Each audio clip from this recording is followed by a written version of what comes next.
जितनी ज़्यादा गर्मी होगी उतना आपको यहाँ पे पॉइंट लेके आना है। अब उसके हिसाब से अपने मौसम के हिसाब से यहाँ पे टेम्परेचर जो सेट कर सकते हैं।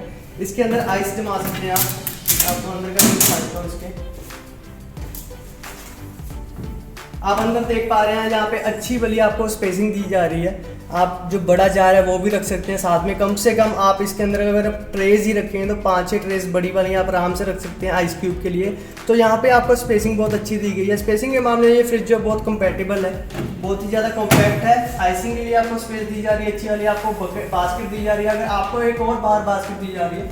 और इसके दरवाजे के अंदर अगर हम देख लें तो वहाँ पे स्पेसिंग आपको बहुत ही अच्छी तरह मिल जाएगी।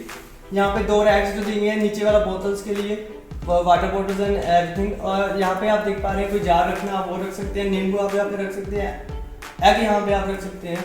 तो ओवरऑल मैं आपको बताना चाहूँगा, आपको अगर ये 16,000 लेस में मिल रहा है तो ये एक अच्छा ही प्रोडक्ट रहेगा।